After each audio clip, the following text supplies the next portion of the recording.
Good morning mga ate, this is Ate Raisa. For today's vlog nga po pala, ayan, at nakabangon na po dyan si ate nyo. So ayan, hindi po niya masuklay ng ayos kaya nagagalit na dyan si ate. So ayan, at nagpupusod na po ulit tayo dyan ng ating hair. Kasi nga po ay ayan at maliligo pa. Bakit mo pa liligo ka ng ano? No, joke lang.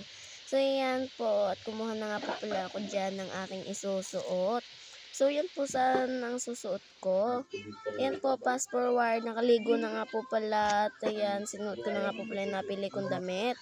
Kaso hindi po ako naanuhan kasi nga po, hindi naman po sadya ako sanay magsuot ng shirt sa school. Kasi nga po, nakakahiya din naman. Pero yung mga klase ko ay nagsusuot talaga. Kaya hindi ko din mapigilang magpalit. So, yan po. At nagsuklay na ulit dyan si ate mo.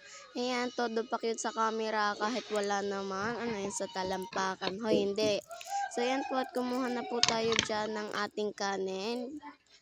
Yan po. At isang subo. Yun pong brown na yun na nasa kutsara ay gravy po yun. Hindi ko lang po nasabi. Ayan. Sinabi ko nga ngayon. So, yan po. At unang kagat naman talagang ang sarap. So, yan po. Kitang-kita naman po. Isa pa kainit pa dyan ang kanin. Kasi nga po, umuusok pa. Ano yan?